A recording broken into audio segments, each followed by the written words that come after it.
Now, our interviewer tonight is really my favorite interviewer for this sort of thing. Foster, why don't you come up and meet us?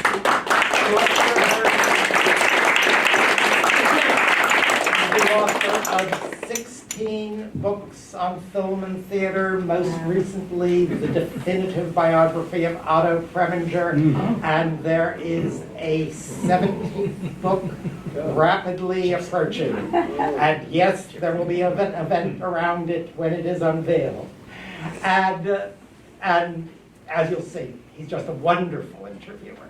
Now, our guest tonight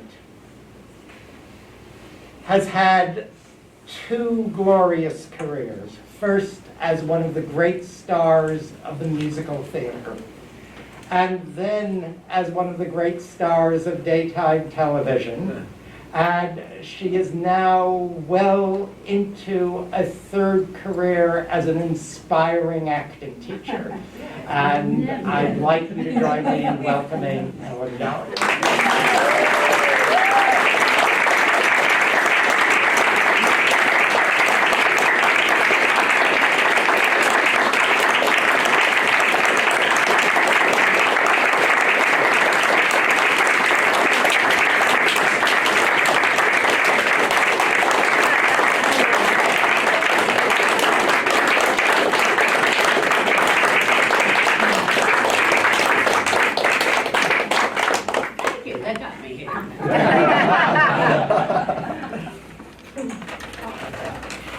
I'm going to talk about you for a minute while you're still here before I ask the first question. Is that okay? Okay. This woman sitting next to me has worked with every major choreographer of the last 70 years. Anton Dolan, George Balanchine, Agnes DeMille, Jerome Robbins, Donald Sadler, Robert Alton, Busby Berkeley. Have I forgotten Agnes DeMille? Gower Champion, Bob Fosse. Every single major choreographer in the history of Broadway, you've worked with every single one of them. Right. You're also a two-time Tony winner. And fought with all of them. Well, we're here. We want to know about that. As a general question, what did they have in common, or did they have anything in common, all these great figures? Temperament is what they had in common. They had. Yeah, I mean, people that are associated with dance in the teaching aspect of it are never known for their sweetness and kindness. Not one of them was sweet or kind? Not after a while. Actually, I heard Donald Sadler was the one non-tyrannical choreographer. Is that true? Yeah. He might have been the nicest. Yeah, he was dear.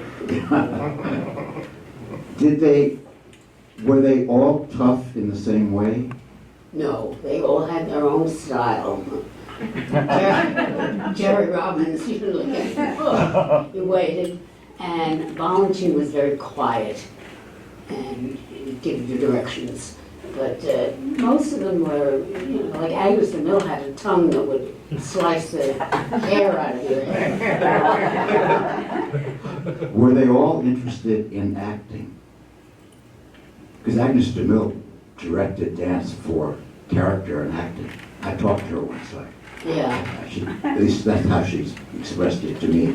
Was that true that there was an acting component to the great choreographers? Well, at the time when I came to the theater, it was after Oklahoma. That was where the theater was directed. So dance wasn't just dance, it was No. part of the interpretation and part of the show. Absolutely. Can we go back to the beginning of your career on Broadway? I wish I could.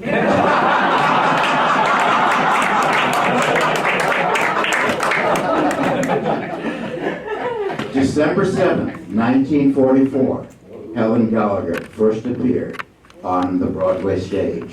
Right. 7 Lively Arts. Yes. A review. A review. Cole Porter score. Mm-hmm. Had all the makings of a hit. It was a terrible show. You were very young at the time.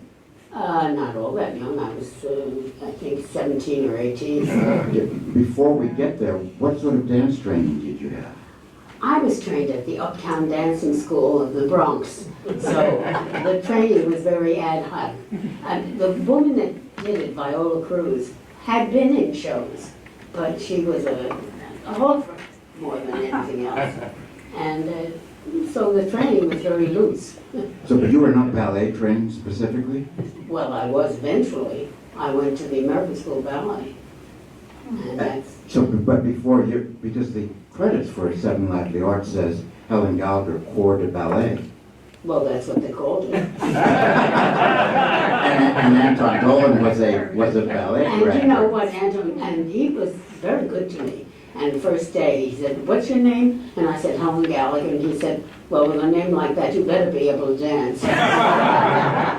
Because his real name was Patrick Healy Kay. Oh, Anton Dolan was And a, Patrick Healy Kay. for In effect. those days, to be a ballet dancer, you had to be a Russian. Now, your second show was a show that people don't remember, Mr. Strauss Goes to Boston. And should have stayed there. But that was George Balanchine. Well, originally it was Eddie Caton, and he was wonderful, but he didn't get it on, it just took forever, and so they replaced him with Valentine. But his training was specifically ballet, Who's? Balanchine. Oh, yeah, sure. So the dance for that show was balletic. Well, most ballet dancing was ballet. We followed the hoofer. When it was like Laughing Room Only and places like that, they had hoofing. But when Valentine came in, and Agnes came in, and Jerry came in, and then Michael Kidd came in, and, it was ballet. It was ballet, and you all had to be schooled in ballet or know something Yeah. about it. And also, they also had to be able to, we had to be able to do the Charleston. I didn't even know what the Charleston was. And they had you twisting your feet. We were standing in the wings trying to figure out what that was. And so they didn't know it either. And then in Brigadoon I was in, they brought in somebody that did Scotch dancing, and they taught us. So they bring people in to help To you. supplement. Yeah, sure. Then you did, after Mr. Strauss, you did Billion Dollar Baby with a book by Compton and Green and direction by George Abbott and choreography by Jerome Robbins. That was your first time working with the legendary Mr. Abbott. Did he give line readings? He used to, yes. The Actors Studio would have had a nervous breakdown working with him. I had a nervous breakdown. It was closer to home. Was he good with actors, or he just told you what to do, stand there and do that? Well, he usually worked with people that made very little money. That was his ideal. If you didn't demand too much money, then you could get him a good look. But so they didn't have any training, so he told them what to do, and he meant you to do that. I didn't like that. I had my own ideas. But he was very specific as to timing. Move here, the drawer opens, close Well, the they door. all were that way. In that way? In that era. In that era? Sure. Well, after Studio in 1947, they would have had a harder time getting away with it. This is a little bit before the Actors Studio. Well, those were actors. We were performers. There was a difference. There was a big difference. But you were acting too? Well, we were reading lines and hopefully having reactions. I wouldn't say we were acting. Now, when you worked on, you were in the original company of Brigadoon. Right. So you're directed by Robert Lewis, who was Actors Studio. Here's a connection. Oh, yes. He was a co-founder of the Actors Studio. Absolutely. He must have been better with acting than George Abbott was I guess so. He dealt with the actors. He didn't deal with us. with the dancing. No. But Agnes dealt with you. Mhm. Did you know while you were rehearsing that show that it was going to be a great landmark show? Did you have a I feeling? thought it was terrible. The show? The show. It was boring to be in. It was the worst for the chorus dancers. Because Really? You in the background. It and it was depressing. Just a very depressing show. And I thought, what are they doing with this? Because I was just going, whoa. And the kids would sit out, the boys would sit out front while we were rehearsing Come to Me, Bend to Me, and say, get a load of Gallagher. And I had just come out of Building Yellow Baby, so she was giving us things like that, and I was doing. And they thought it was funny. I didn't. I was trying my best. I have news for you. When Brigadoon opened, it's one of the only shows in Broadway history that got universal rave reviews. Not a single dissenting voice. It must have hit a nerve in 1947. I guess so. Didn't hit my nerves.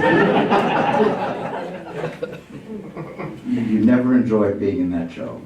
Oh, I enjoyed it. Yeah. I learned whatever little ability I had to do lyrical dancing from Agnes, because I wasn't a lyrical dancer by any means. And, you know, I came from the Bronx, and we learned to dance in the streets. And that's what my background was.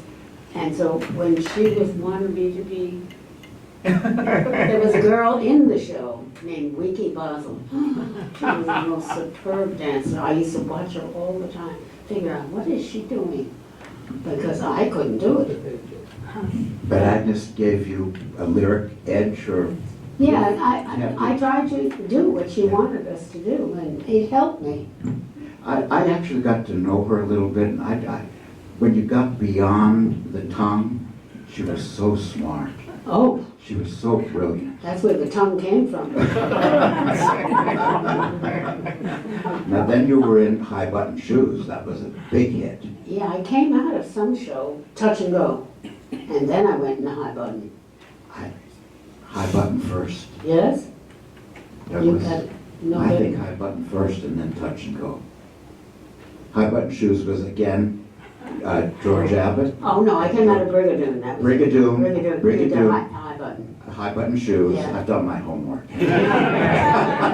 I'm glad somebody had it. High Button Shoes, directed again by Abbott with choreography by Jerome Robbins.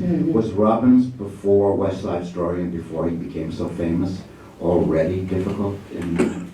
Oh, he was just difficult. What can I say? It's ingrained in dancers. They want to see what they want to see, and you can't give it to them in that moment. The tongue goes. Agnes, she would kill you with her tongue. But Robbins also Oh famously yeah, but so.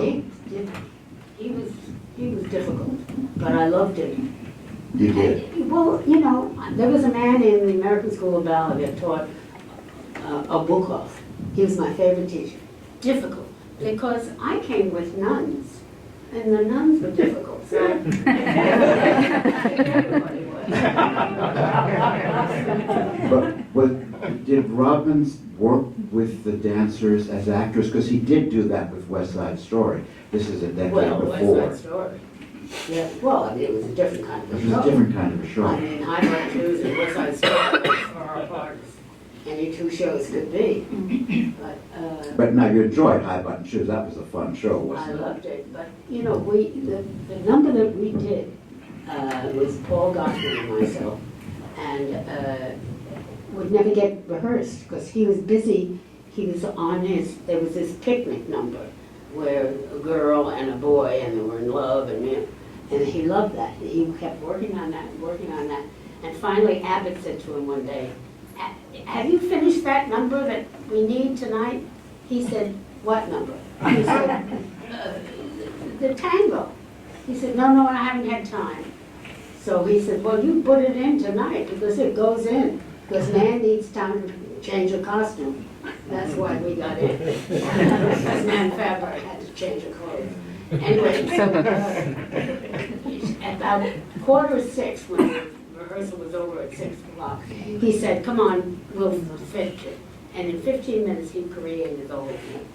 15 minutes. That little time.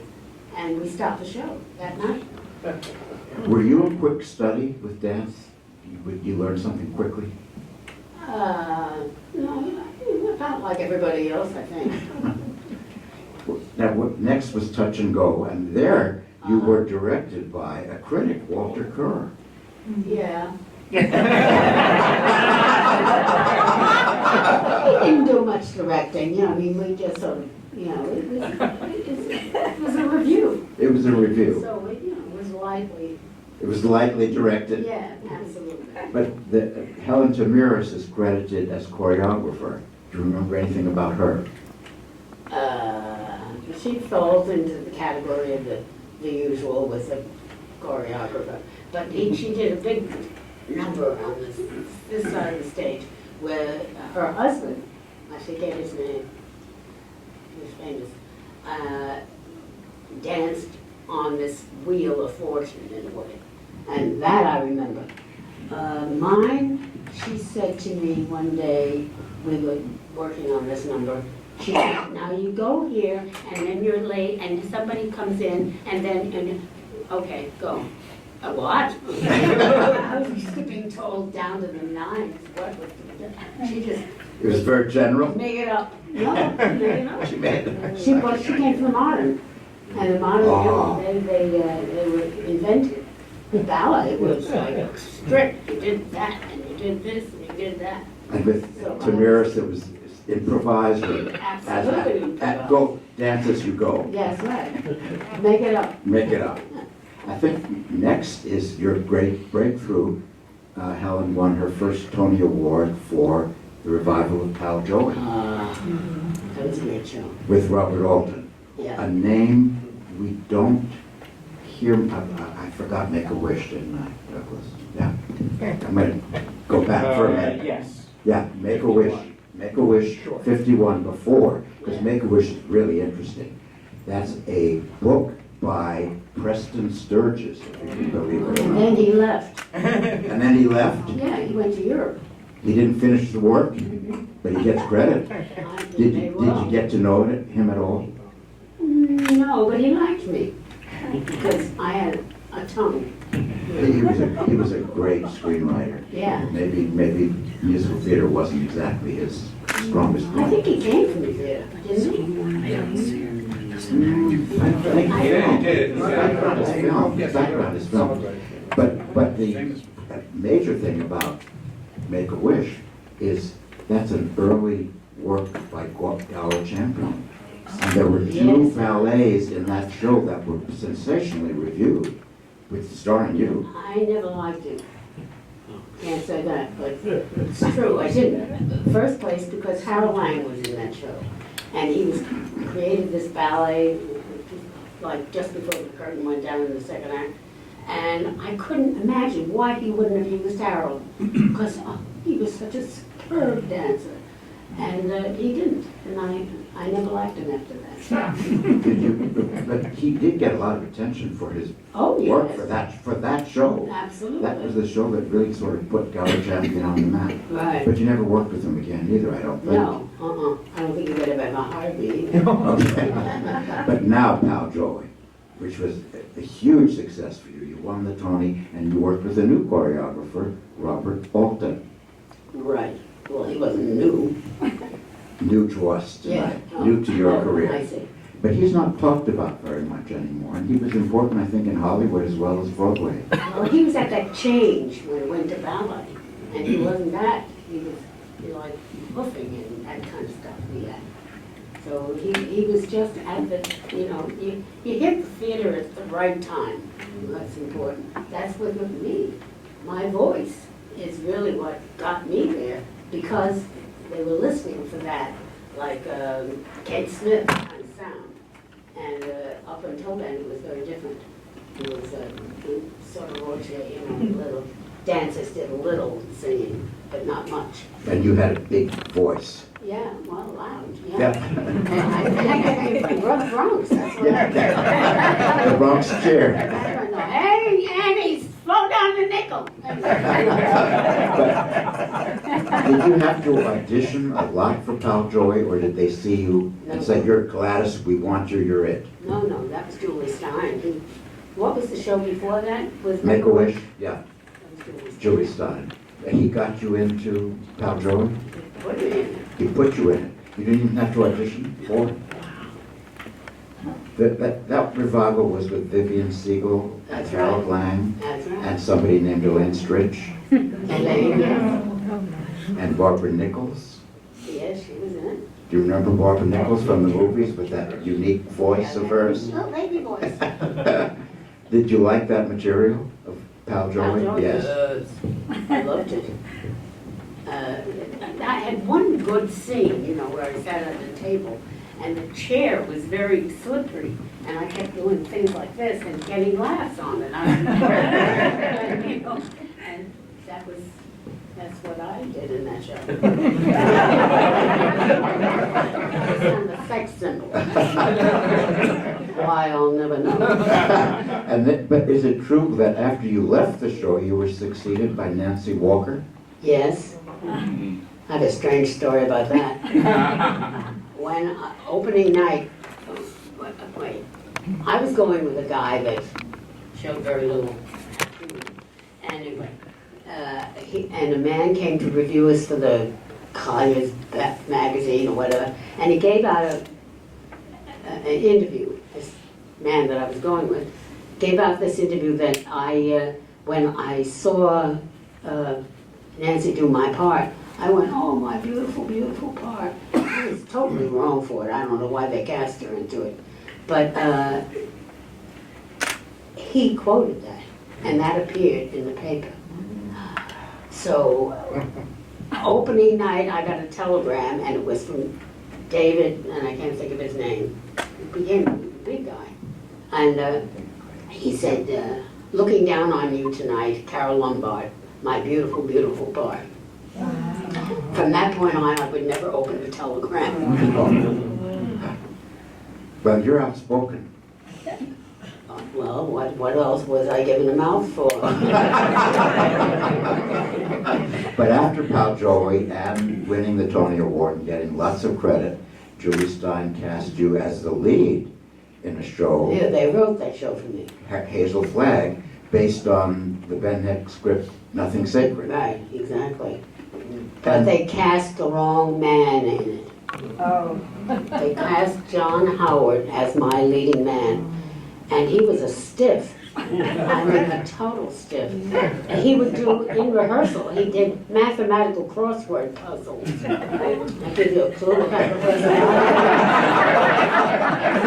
I mean, you know, at the time when people are getting chummy and, as he was doing crossword. There was no rapport between you and him. Never. Never.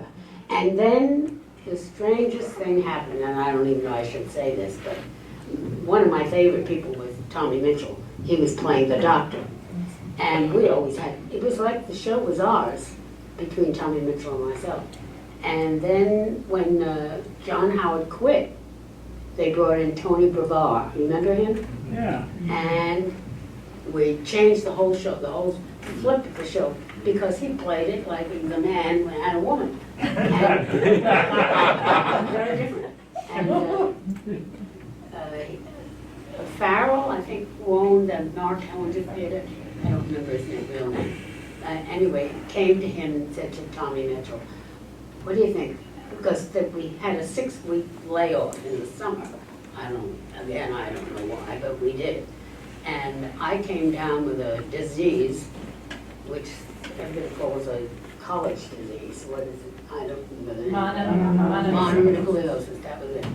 And so my 6 weeks was spent in bed, not having fun. So Farrell went to Tommy Mitchell and said, what do you think I should do? Should I close it? And Tommy said, close it. And that was the end of the show. And that was the end of the show. But it sort of has a reputation of not being a hit show. Or It not wasn't being, a hit show. but it didn't close right away. You ran for months. 9 months. 9 months. Yes. That's not a quick close. Well, in those days, most shows ran. I mean, Big Dollar Baby ran 9 months. That wasn't a hit. But shows didn't run for 15 years in those days. No. A year, a season or two was considered That's acceptable right. in Yeah, those days. absolutely. In those Yeah. days. So it was an acceptable run for the show. Yeah. But yeah. was it a good score by Julie Stein? Some of it was. Some of yes. it was? Yeah. But it didn't, it just never gelled. because the relationship between the man and the woman didn't work. He was just wooden. Have we seen that show in New York since that No. production? Has it ever been brought back, Hazel I Flag? don't think so. You hear about it and so forth, but I've never seen it. I really don't know about it except that its Well, reputation. it stayed pretty close to the film. To the film, which was Yeah. great, which was a terrific film. Oh, yes. Yeah. And so was Carol Lumber. Absolutely. But, it didn't work. Didn't work. No. Then after that, you were a replacement in a huge hit show, The Pajama Game. Yeah. You replaced Carol Haney. Yes. And then you worked again with George Abbott Mm-hmm. and Jerome Robbins, and this time Bob Fosse as the choreographer. Right. What was he like? It didn't have anything to do with me, except, well, not until I did Sweet Charity did I really get to know Bob. Was he in Pajama Game at that time? Got me. He was in the he was never in the show, he only choreographed the show? Choreographed. Only choreographed the And show. he had in the great, movies. one of the great dancers of all time, Carol Haney. Oh, gosh, she was brilliant. And you went in, I replaced you her. replaced her. Not very well, but I replaced her. Was it difficult going from having the starring role in an original production to being a replacement? Well, I don't think it's particularly easy. It's the years that come before that that are difficult. I mean, when you're out of work, you want to work. I mean, I was used to going from show to show to show to show. And then after Hazel Flag, I had a real drive for that. So you were happy to be working Absolutely. and in a hit show. Absolutely. Yes. And then you did some revivals for a number of years there with I did a city center. City Center. Yeah, You were sure. Miss Adelaide and Guys and Dolls. Not at all. You must have been terrific in that part. I was good. Can't you see Helen doing Miss Adelaide? I- Perfect casting. Yeah, and I had a great leading man, Walter Matthau. Oh. Oh. But then you stepped up from the chorus to play a part in City Center Brigadoon, which moved to the Adelphi Theater. Yeah, and I finally won Agnes over. She couldn't stand me in the first place when we did the first version of that show. And because I really couldn't do her dancing well. But she sent me a wire.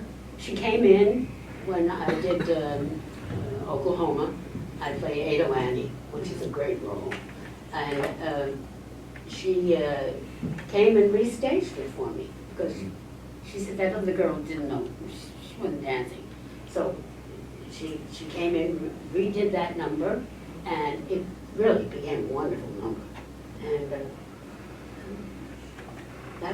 that's one of my favorite parts I've ever played was Ada Annie. Ada Annie. Yeah. I remember when Ollie Hockham was, I have to do this, came to, seduce me, and he took my arm and kissed it, and after he left, I went, more. But when you revisited Brigadoon, playing a principal role, did you get to like the show any better? Yes, it was depressing for the chorus. That's what I meant by that. But for a principal, it was The more. principals, like, they were fine. They were great. Not every show is a hit. I bet you wouldn't think you would ever be asked about this show. Portofino? Yes. One night flop, Portofino. Thank God. That it closed in one night? Exactly. Walter Kerr's opening night review is one of the funniest things in the history of journalism. Yeah, well, he wasn't in the show. Did you know you were in trouble before you opened? Oh, please. And you could smell it as you walked down the stage. Oh, everybody goes to the theater. It was an awful show. And the thing is, I remember sitting in a chair and my lover was over there and his name was George Guittari. And We know him from movies. movies, American in Paris. Absolutely. And you couldn't understand one word he said. And I said, I was lucky. You didn't think of quitting the show? Quitting? Who could quit 3 performances? No, but I mean, before you opened, you knew you were in trouble. I want out of here? No, I wouldn't. I'm You not wouldn't a do quitter. that? I haven't got that quitting gene. I stick with things. Was opening night difficult? You knew you'd be facing the firing squad. 3 nights with Oh. 3 performances. Friday night, Saturday matinee, and Saturday, and then it was over. And I think, am I right, next up is Sweet Charity? Then after a long delay, Yes, after a long delay. yeah, I was in the West Coast. I made a movie, I think, called. Strangers When They Strangers Meet, When- which is a good movie. Yeah, not bad. Really, very good. But, so I filled that time going to dance classes and you know, what you do in California. Playing golf. But then Sweet Charity, which was a great show, and then there you worked with Bob Fosse, who was director and choreographer. Right, And you right. introduced one of the great songs of the American musical theater, Hey Big Spender. Oh, well. The great songs, You don't like that song? it's a good number. It's a but I good wouldn't call number. it a song. It's a good number, let's put it that way, a great musical theater Yeah, number. and he directed that to the 9s. Hey, big spender. Now, was he a good director as well as a He was an choreographer? excellent director. And good with actors? Yeah, he liked actors. It's just he doesn't like every actor. I was one of them. And then you several times went on for Gwen Verdon and Several times, 100 times. 100 times? She had just, well, her little girl was just like 2 or 3 years old. And that show was a killer. And so she was getting sick all the time. And I was her own silly, so I went on every time she got sick. And she was wonderful. My husband came to see the show at that time, and we saw it together. And he said, I got to admit, she's got something that you don't have.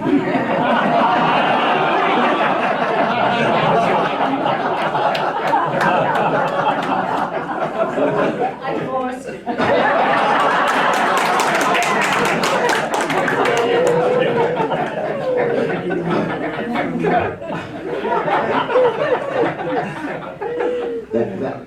It's a terrific show, Oh, it is. and it doesn't work very well in movies, I don't think. They didn't cast it right. They certainly didn't. I mean, it's all to do with casting So, in yeah. a movie. They didn't cast it right at all. Yeah. At all. Then you were a long time in Maine as replacements for both. Yes, it was my idea. We came to see the cast of Sweet Charity came to see a run-through of Maine, and I saw Gooch and I went, oh, I want to play that part. So I went to the John Boham, I think his name was, and I said, when that girl leaves that part, I want to play that part. So they did. They stood up, and I went and I auditioned. I think I did 12 auditions for that. The Gene Sachs, yeah. Right. 12 auditions, I think. And, but I got it. But then you also played Vera Charles. No, I never played. Never? Mm-mm. Everybody thought I was going to play Vera Charles because of my background, but no. You I only played only Gooch, only. I loved it. You love that. And I had there was a boy named Chris and Hayden, and that we just bonded like crazy. And I would go to the theater looking for him, you know. He was just my friend.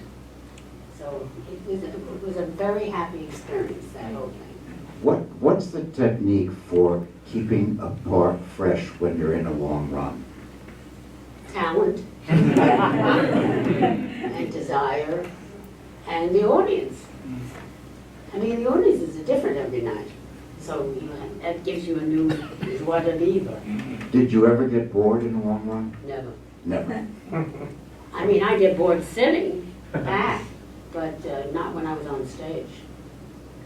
And now we come to your great triumph, No No Nanette, which is glorious. You won your second Tony. And I'll never forget the night you won the Tony Award. You said, somebody said to you, well, Helen, you finally got a good part. Didn't they say that? You said that I said it. in your Tony acceptance speech. Oh, really? I never forgot it. I know that all my kids were sitting, all the chorus and everything, was sitting up on top, and they were, and I remember I said something about, now what was it that I said? About, working, how you work for a role. And I said, I can't think, but it's a good story. One day I'll say. Now, you know if a show is working or not. During rehearsals of that show, did you know, we've got a hit, this is a great show? I kept saying we got a hit from the time they told me that I was going to be in it. I said, because I'd go to dance class and they'd say, what are you doing now? And I said, no, Nanette. Oh, are you kidding? And I'd say, it's going to be a hit. And the people that were involved with it, Raoul Penny Dubois, oh, God, he could make scenery that just take you off the stage. And in clothes, he was wonderful with clothes. He did Make-A-Wish. So I knew him, and he knew my body, and knew what to design for me, and he did. And he was one of the best. Oh, the best. Yeah. And I loved him. Did you work with Busby Berkeley at all? I know he was credited with the show. He was old, and he was a publicity stunt. Believe me, bringing him in. He was not He really... was over the top. I mean, he was an old man by that time. He made a comment in the press at the time that also I haven't forgotten. He said there's no comeback for a has-been, referring to himself. Yeah. That's how he thought of himself. Well, that's the way he worked, too. He was just, he was just, and he was very friendly with Ruby. My darling Ruby. That's the one I loved. Of all the people I've ever worked with, I loved her the best. Really, Ruby Keeler?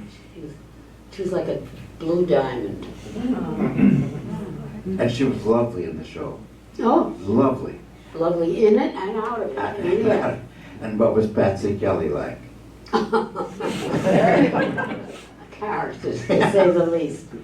Now, your co-star on the show is Jack Gilford, and Jack Gilford's son Joe is here tonight. I know that. And I was responsible for You're responsible for bringing... Jack in. Yes. Yeah. Because Hiram Sherman, he didn't like the part because it wasn't focused enough on him. And so he made an excuse that he was sick or something. He wasn't sick, he just wanted to quit. So he quit, and we had a series of understudies that went on for him, and it didn't work. And I said, why don't you get Jack Gilford? He can make this work. And he was in Philadelphia doing something, and they got him, and he made it work. Joe, did your father talk fondly about Nona and He Nick? loved Nona Nanette. It was one of the few casts where he said he had not a single difficulty with anyone in the show and loved you all. He really did. And each show had maybe one person who made it a problem for everybody. You know what I'm talking about. Oh, sure. Yeah. And everyone else got along and usually united against this one person in the cast, which is what brought the... But Nanette, he said, was just a wonderful experience from top to bottom. Yeah. Except for the dueling producers, which is a whole story in and of itself. Yes. Yeah. But he loved them, loved everybody. I loved you so much. My parents were great lovers of you. I knew Jack from Yeah. years before. And also connected to Nona Nanette, the man who designed the iconic poster is here tonight, and the creator of Eloise, Mr. Hilary Knight.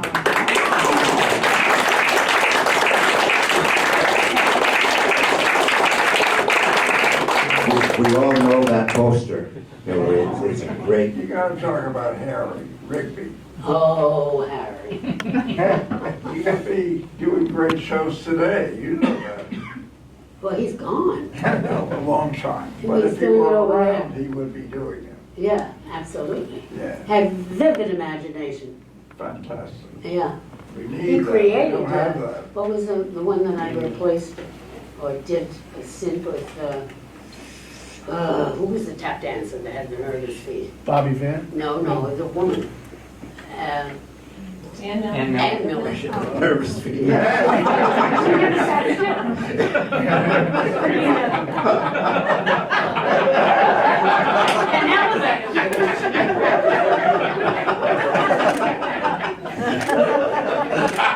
Now, No No Nanette, I think people might not remember, is one of the few musicals presented in 3 acts. Do you remember that, Joe?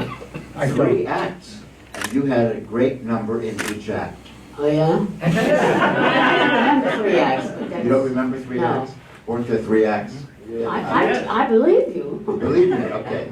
You- You know how long ago that is? It was what, the late 70s or the late 60s? 72, Yeah, 71, yeah. 71, 72, Yeah. 73. So that's a long time ago. 3 acts. But did you have a favorite number in that show? Because I know you stopped the show with your Act 2 dance. That was, the thing I did was, Bobby Van. You can Bobby dance with Van. You can dance with anyone at all. Yeah. You can dance with anyone at all. That's it, Do you remember doing that one? vaguely. That was Donald Sadler. Yeah. And he worked well with people. Oh, he was fabulous. He was just a darling human being. Now, Bert Shevlov was the director. Yeah. And he's not talked about very much. What do you remember about him? Wit. He just had the sparkling wit.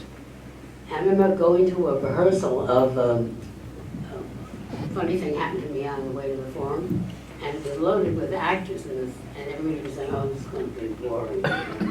I said, it's going to be wonderful, because it's Bert Shevlov. And he had a way of looking at things that made you laugh.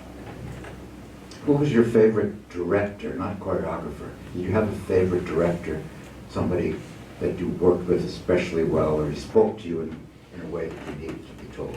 I'd have to have a week to think about it. Do you remember John C. Wilson? Oh, yeah. He's Yeah, not remembered. He did Make-A-Wish.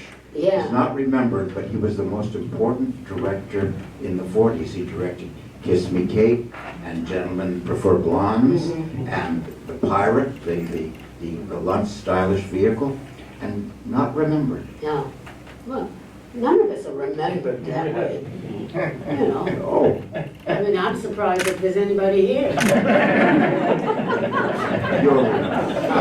now after your Broadway career, you went on to appear for years and years, winning awards in a soap opera, Ryan's Hope. Uh-huh, yeah. Well, I love that. you love doing it. I loved it because it was like the family that I never had. And I mean, I got to believe it so much. I'd walk into the kitchen and there's these steps going up, apparently to the 2nd floor. I'd go up the steps. Oh, from over there would come a voice, it's over here. It's on one floor. Now, I didn't ask this, but were you trained as an actor? Did you I have tried, acting? yeah. Did you have acting training? Yeah, I did eventually, but Not at first. Not at first. Not at first. But did your work in musical theater help at all for your stint on soap opera? Was there a connection? They made me dance sometimes. You know, Irish chicken, which is very different from what I knew how to. Yeah. You know, I use the whole body and all the Irish chicken. I was stiff. But didn't you have to, very little rehearsal time, you had lots of lines to remember. You had to come knowing it. You had to come knowing everything. Either that or make it up, and I did a lot of that. Oh, leave her alone, she'll make it up. You had a long, how long was it? Years? 13 years. 13 years and 3 Emmy Awards, I think? Yeah, I think so. 3 for acting, Yeah, well, for that part. for that part. But that part was so, you know, when people get awards, they get them for the roles that they're playing and how the audience reacts. And I was the mother figure of that. And it just naturally was hard. I mean, if I'd done a bad job, they wouldn't have liked it. But the part nursed the audience along. Because everybody wants a good mother. And I was a great mother. So, and 13 years was not too long a run. No, I loved it. You loved doing it. Hmm. And I knew when it was going to end, too. It was Agnes, whatever her name was. Nixon. Agnes. Right, she did it because she changed, she browbeat the network into changing her time to our time. And that's what killed us. We'd have stayed on anyway. You would have stayed? Oh, I would have stayed, yeah, You would for have a stayed. while anyway. Until I got too old to do it. And now you're a teacher. You've been teaching Oh, for I've been years. teaching for years. Years. Yeah, I taught when I was a kid. Uptown dancing school. When she'd take off with the baby class, she'd say, "You take it," and I'd teach the little ones, and I loved it. It was more fun. They could get you into such dilemmas. Now you teach at HB and you have a course privately at home. Oh yeah, well, I started teaching at home, and then Herbert heard that I was teaching and asked me if I would teach in the studio. And I said, sure. And what is your course itself? What do You got me there. Acting, musical No, theater? no, it's song. It's singing. song. It's singing, yeah. Singing. Yeah. You're a singing teacher. Yeah. Well, I'm not a teacher. I don't teach, but I mean, I meddle a little. I don't teach them vocal and how to read. Yes. Lots goes into becoming a singer. It's as bad as it is for becoming a dancer. It's that kind of a grueling exercise to get the voice to go up and down and get connected to the breath and all that. And So- that's what usually gets in the way of people. And you do that technically? No, I don't do it. I meddle. You meddle. Occasionally I'll say, use belly a little bit more in breathing. And hold on with the ribs. I do that. And they seem to get it. And People learn from each other too. does it involve, in a sense, acting as well? Well, it all Interpretation? involves acting because you got to believe it. You got the audience to understand what you're trying to say and what you're conveying. So that's acting. Now, as I told the audience, and I'm sure you don't mind, you made your debut in December 1944, and here you are, these many years 92. later, 92. You're a survivor. No, you're a survivor. To what do you attribute your longevity? Stubbornness, maybe? You're still engaged, I think. You're still interested. Yeah, and I like being around young people. I don't have many old friends. They all died to begin with. But young people is what keeps me young. Do you go to the theater? Are you a theater goer these days? I was until I fell in the bathroom on my back and burst 3 ribs. And that was difficult. And from that point on, I've been a little difficult. Since I hurt my eye, I lost the sight of one eye. And yeah, not a good thing.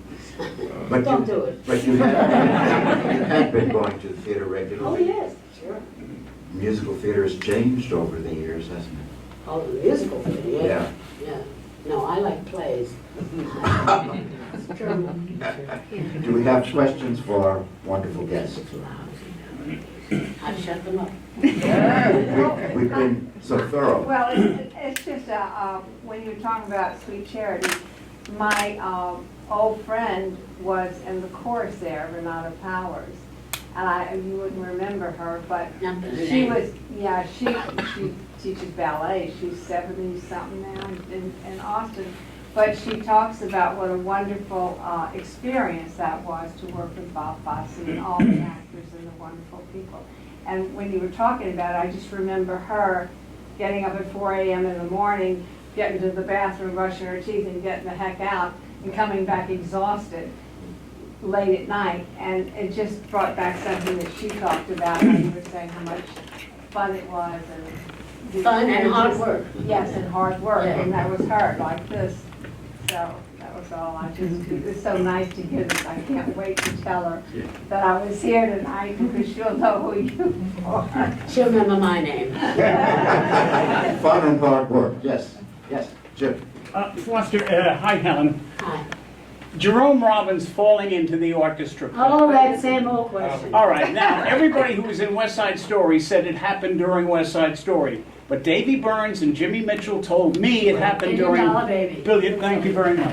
And also, people that were in, what's that, the New York story, what's it called? On the town? On the On the town. Town. They claimed it also. Everybody wanted to be in the show that Jerry Robbins fell off.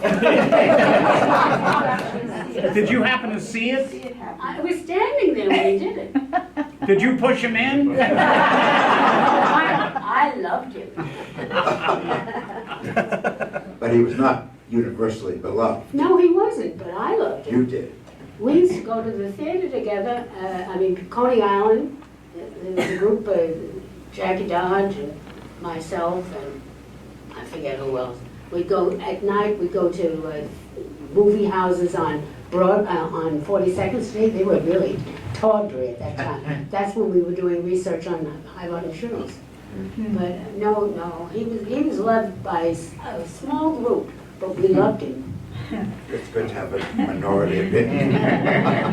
Yes, sir. Hi, I have to ask, Hazel Flag was made into a movie, but with Jerry Lewis in your part. Were you Right. were you considered for that? He stood in the wings and watched me. Living it up, is that? Living it up. Living it up. Jerry Lewis played your Of part. course. Janet Lee played the Thomas Mitchell part, and right. Oh no, Janet Lee played the leading man, I guess. That's right. He was And the- Dean Martin was the Thomas Mitchell part. But it was a good movie anyway. You would have been wonderful in it, though. But, no, you didn't see it? No? Yeah, I saw it. And I loved you in No No Nanette. I remember fondly seeing it. I didn't see it with Jack Gilford, though. I saw it with Benny Baker. Does that sound right? Yeah, he replaced Benny Baker. him. Do you remember working with him? No. Yeah. He replaced. He was charming too. Yeah. He was charming too. But Charming show. great. Thank you so much. That's it? I think, but you know, folks, we have just had a very special evening. Mhm. This is theatrical history and theatrical royalty, the great Helen Gallagher.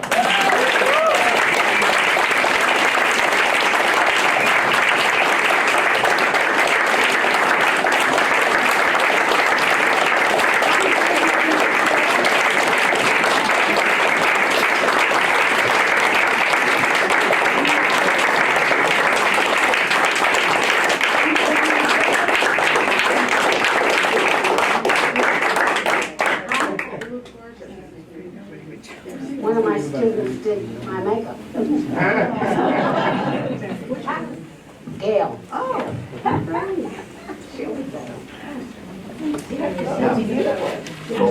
That was an interview, wasn't it?